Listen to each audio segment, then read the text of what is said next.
Hi friends, હું પ્રવીણ હડિયા નીલકંઠ વિદ્યાપીઠ YouTube ચેનલમાં આપનું હાર્દિક કરું છું. આજે સ્ટડી 9 માં ચેપ્ટર નંબર 5 માં જે છે એ આપણે આગળ રિબોઝોમ વિશે જે છે એ ટૂંકમાં જે છે એ માહિતી મેળવવાની છે. તો આપણે પહેલા રિબોઝોમ વિશે વાત કરીએ. આપણે બે પ્રકારના જે છે કોષ પીણા, પહેલો કોષ પીણા સુકોષ કેન્દ્રીય કોષ અને પછી પીણા આદિકોષ કેન્દ્રીય કોષ. બે પ્રકારના જે છે એ કોષ. પહેલો કયો પીણા તો કે સુકોષ કેન્દ્રીય કોષ. સુકોષ કેન્દ્રીય કોષ કોને કહેવાય? તો એનું કોષ કેન્દ્ર પટલ જે છે કેવું હતું? વિકસિત હતું. કોષીય અંગિકાઓ જે છે પટલની અંગિકાઓ હાજર હતી. એવા કોષને કીધું સુકોષ કેન્દ્રીય કોષ અથવા તો યુકેરિયોટિક સેલ. એટલે કે કોષ કેન્દ્ર પટલ જે છે હાજર હોય અને કોષ કેન્દ્ર સુવિકસિત હોય. ત્યાર પછી આપણે જોયું બીજો કોષ આદિકોષ કેન્દ્રીય કોષ. બે પ્રકારના જે છે કોષ જોયા, આદિકોષ કેન્દ્રીય કોષ અને સુકોષ કેન્દ્રીય કોષ. એટલે કે પ્રોકેરિયોટિક અને યુકેરિયોટિક. આદિકોષ કેન્દ્રીય કોષ એટલે થાય પ્રોકેરિયોટિક, સુકોષ કેન્દ્રીય કોષ એટલે થાય યુકેરિયોટિક. હવે એમાં આપણે વાત કરવાની છે બંને કોષ જે છે એમાં રિબોઝોમ. પેલા સુકોષ કેન્દ્રીય કોષ ક્યાં ક્યાં થાય? તો વનસ્પતિ કોષ, પ્રાણી કોષ બધા જે છે એ સુકોષ કેન્દ્રીય કોષ થાય. અમીબા પણ એક સુકોષ કેન્દ્રીય એક કોષી સજીવનું જે છે એવું છે. ઉદાહરણ છે આદિકોષ કેન્દ્રીય કોષમાં આવશે બેક્ટેરિયા. કયા બેક્ટેરિયા? તો કે સાયનો બેક્ટેરિયા એટલે કે નીલહરિત લીલ. હવે આપણે માહિતી જે છે મેળવવાની છે રિબોઝોમ વિશે, કે રિબોઝોમ જે છે એ એક પ્રકારની પટલવિહીન ભૂમિકા છે. એ બંને કોષમાં પહેલા તો આવેલી છે, સુકોષ કેન્દ્રીય કોષમાં પણ આવેલી છે અને આદિકોષ કેન્દ્રીય કોષમાં પણ આવેલી છે. બંનેમાં જે છે એની સાઇઝ અલગ અલગ છે. સુકોષ કેન્દ્રીય કોષમાં જે છે ECS પ્રકારના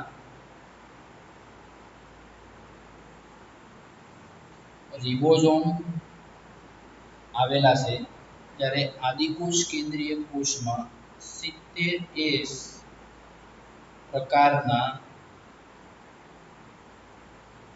રિબોઝોમ આવેલ. બંને કોષમાં જે છે એ રિબોઝોમ અલગ અલગ પ્રકારના છે. એકમાં સુકોષ કેન્દ્રીય કોષમાં 80S પ્રકારના, આદિકોષ કેન્દ્રીય કોષમાં જે છે એ 70S પ્રકારના જે છે એ રિબોઝોમ આવે છે. હવે એમાં 80S પ્રકારના જે રિબોઝોમ જે છે એના બે પેટા એકમ છે, 40S 60S. એના બે શું છે? પેટા એકમ. આ બંને પેટા એકમો જે છે એ જોડાય અને એક રિબોઝોમ જે છે એની રચના કરી. રિબોઝોમ થાય તો કઈ કે 80S પટલ વિહીન જે છે એ અંગિકા છે. એવી જ રીતે આદિકોષ કેન્દ્રીય કોષમાં 70S પ્રકારના જે છે આવેલા છે. એમાં જે છે એ પ્રકાર એકમાં 30S, એના પેટા પ્રકારને 50S. આના પેટા એકમો જે છે એ જોડાય અને કયા પ્રકારના બનાવે? 70S પ્રકારના રિબોઝોમ. પછી આપણે વાત કરીએ રિબોઝોમ બીજી બે અંગિકામાં આવેલા છે, જે આગળ ભણવામાં કદાચ આવશે,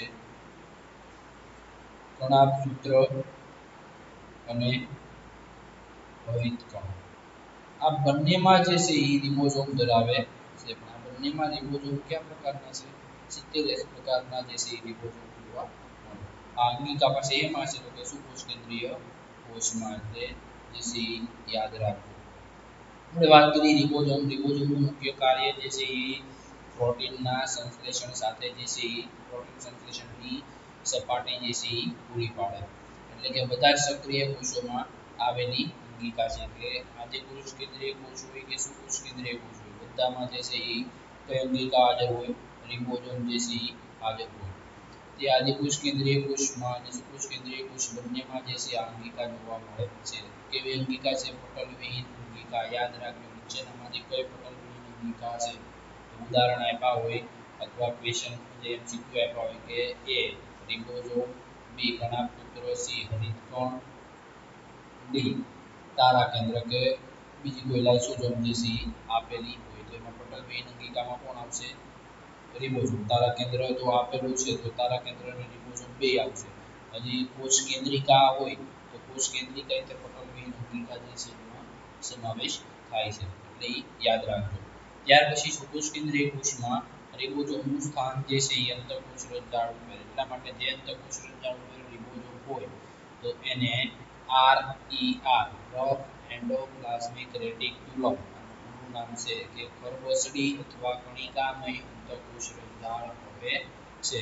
જો અંતઃકોષ રજદાળ ઉપર સુકોષ કેન્દ્રીય કોષમાં રિબોઝોમ આવેલા હોય તો એવી અંતઃકોષ રસજાળને રફ એન્ડોપ્લાઝમિક રેટિક્યુલમ તરીકે જે છે એ ઓળખવામાં આવે છે. એટલે કે કણિકામય અંતઃકોષ રસજાળ જે પ્રોટીન સંશ્લેષણમાં મહત્વનો ભાગ ભજવે. ત્યાર પછી હરિતકણમાં અને કણાભૂત્રમાં પણ જે છે એ રિબોઝોમ જોવા મળે છે. એમાં કયા પ્રકારના હોય તો એમાં પણ જે છે એ 70S પ્રકારના જે છે એ રિબોઝોમ હોય છે.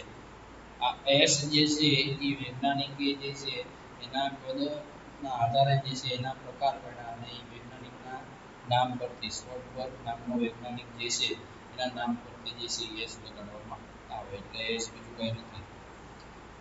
ને એનું કાર્ય છે કોષોમાં મુખ્ય પ્રોટીન સંશ્લેષણનું કાર્ય છે. એનું કાર્ય રિબોઝોમ એટલે યાદ રાખજો. હવે આપણે જોઈશું કોષ કેન્દ્રીય કોષમાં આવેલી પટલમય અંગિકા કઈ છે પેલી ગોલ્ગી કાય. ગોલ્ગી કાય જે છે એનું શોધ કેમિલો ગોલ્ગી નામના વૈજ્ઞાનિકે જે છે એ કરી હતી. એટલે યાદ રાખજો કે ગોલ્ગી કાયની શોધ કરનાર વૈજ્ઞાનિક કયો છે તો કેમિલો ગોલ્ગી વૈજ્ઞાનિક. ગોલ્ગી પ્રસાધનનું સંશોધન ગોલ્ગી કાય અથવા તો એનું બીજું નામ છે ગોલ્ગી પ્રસાધન.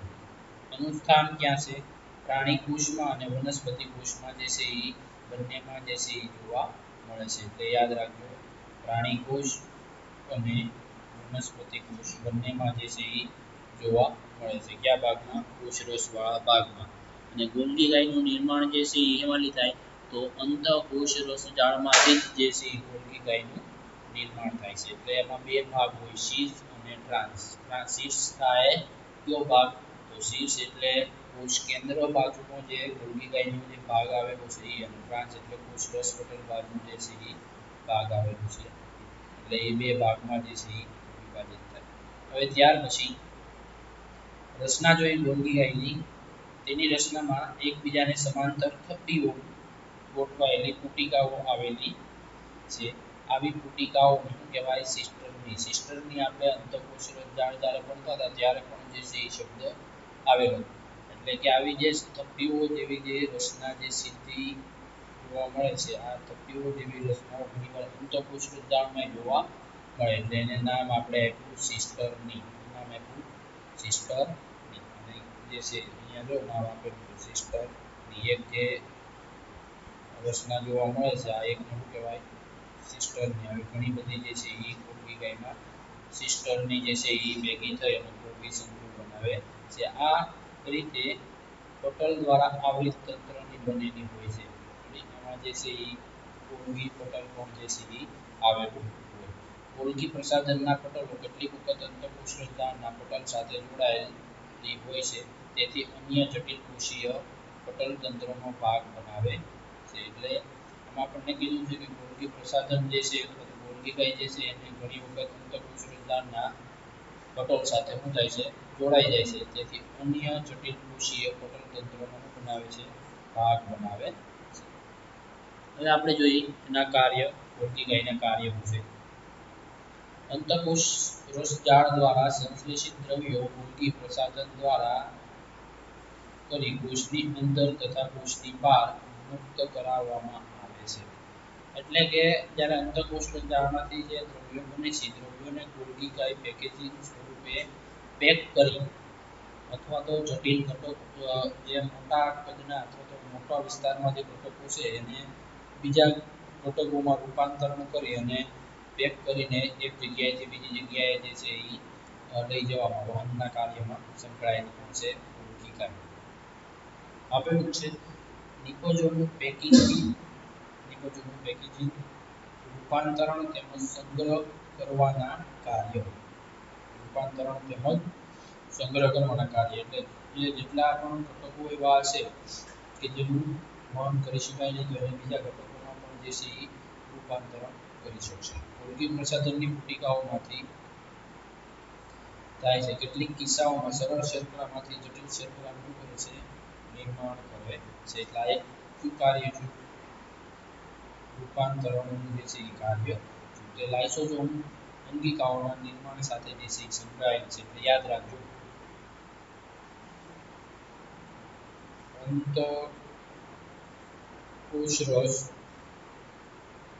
ઝાડમાંથી જે છે નિર્માણ પામે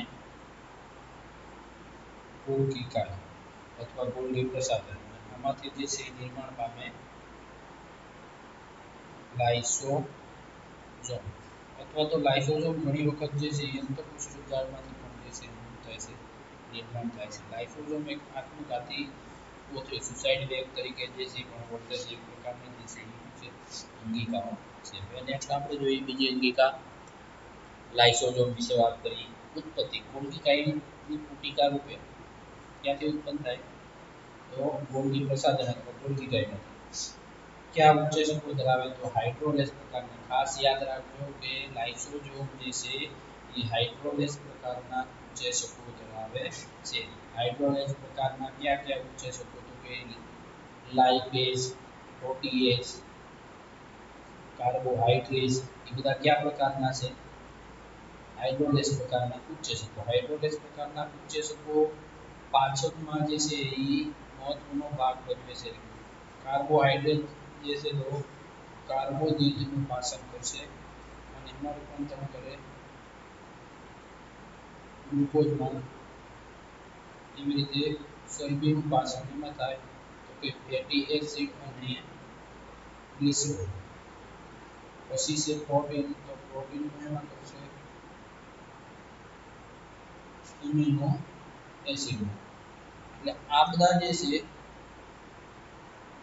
એ જટિલ ઘટકો છે એને સરળ ઘટકોમાં તોડવા માટે જે છે લાઇસોસોમ. કારણ કે બહુકોષીય સજીવોમાં જટિલ રચના ધરાવતા સજીવો હોય તો એમાં તો પાચક તંત્ર હોય અને પાચક ઉચ્ચેજકો પાચક ગ્રંથિ હોય. પણ એક કોષી સજીવમાં પાચન માટે જે છે એ કયા ઉચ્ચેજકો જવાબદાર છે તો કે હાઇડ્રોલેસ પ્રકારના ઉચ્ચેજકો. અહીંયા જે આપણે આકૃતિ દર્શાવેલી છે એનું નામ આપ્યું છે લાઇસોસોમ. લાઇસોસોમ કોથળીના ઉચ્ચેજકો કણિકામય અંતઃકોષરસ ઝાડ દ્વારા નિર્માણ પામે છે. એટલે યાદ રાખજો કે લાઇસોસોમ કોથળીના ઉચ્ચેજકો કઈ અંતઃકોષરસ ઝાડ આરઈઆર. એટલે લાઇસોસોમના જે ઉચ્ચેજકો હાઇડ્રોલેસ પ્રકારના નિર્માણ કઈ અંતઃકોષરસ ઝાડ કરે તો કણિકામય અંતઃકોષરસ ઝાડ દ્વારા જે શું કરે છે નિર્માણ પામે છે. એટલે યાદ રાખજો કે હાઇડ્રોલેસ પ્રકારના ઉચ્ચેજકો ક્યાંથી નિર્માણ પામે તો કોઈ અંગિકા દ્વારા નિર્માણ પામે તો કોઈ કણિકામય અંતઃકોષરસ ઝાડ. હવે આપણે એનું મહત્વ જોઈએ લાઇસોસોમનું. લાઇસોસોમ કોષાંતરીય પાચન માટે અગત્યનું છે. કોષમાં પાચનની ક્રિયામાં કારણ કે બધા જ કાર્બનિક દ્રવ્યોને તોડવા અથવા પાચન કરવાની ક્ષમતા ધરાવતા સક્રિય પાચક ઉચ્ચેજકો ધરાવે છે. ક્યાં તો કે હાઇડ્રોલેસ પ્રકારના. તે કોઈ પણ વિદેશી દ્રવ્ય એટલે બહારથી કોષમાં પ્રવેશતા બેક્ટેરિયા કે ખોરાક તેમજ તૂટી ગયેલા કે નાશ થવાના આરે હોય તેવી કોષીય અંગિકાઓનું પાચન કરી વિઘટન કરીને કોષને સ્વસ્થ રાખવામાં મદદરૂપ બને છે. એટલે યાદ રાખજો કોષની સ્વસ્થતાના કાર્ય સાથે જે છે સંકળાયેલ કઈ અંગિકા તો કોઈ હવે લાઇસોસોમ. વિદેશી દ્રવ્ય જે છે એ શું થાય બહારથી કોષમાં જે પ્રવેશતા બેક્ટેરિયા. પછી હાનિકારક કોષીય ચયાપચય દરમિયાન વિષ સર્જાતા લાઇસોસોમ પોતાના જ કોષનું કરી નાખે છે પાચન કરી નાખે છે. એટલે કે કોષીય ચયાપચય દરમિયાન ચયાપચયની જ્યારે ક્રિયા થતી હોય ત્યારે અમુક ઝેરી પદાર્થો જે છે એ ઉત્પન્ન થાય. આ પદાર્થો ઉત્પન્ન થાય એના કારણે જે છે લાઇસોસોમ પોતાના જ કોષનું કરી નાખે પાચન કરી નાખે. એટલે પાચન પોતાના કોષનું કરે પોતે જે છે એ શું કરી લે સુસાઇડ. એટલે આને આત્મઘાતી કોથળી કેવી આત્મઘાતી કોથળી અથવા તો આત્મઘાતી અંગિકા તરીકે પણ જે છે એ ઓળખવામાં આવે છે. જ્યારે કોષ ઇજાગ્રસ્ત બને કે જીર્ણ થાય ત્યારે પણ લાઇસોસોમ અંગિકા તૂટે અને તે પોતાના પાચક ઉત્સેચકો દ્વારા પોતાના જ કોષનું પાચન કરી નાખે છે. આથી લાઇસોસોમને આત્મઘાતી કોથળી કહે છે. એટલે યાદ રાખજો અથવા તો સુસાઇડ ઇંગ્લિશમાં. એટલે આપણે આગળ જોયું ગોલ્ગી ગાય, રિબોઝોમ, ગોલ્ગી ગાય અને લાઇસોસોમ. હવે નેક્સ્ટ જે છે એ આપણે બીજા લેક્ચરમાં બીજી અંગિકાઓનો જે છે એ અભ્યાસ કરશું. આભાર. જય હિન્દ.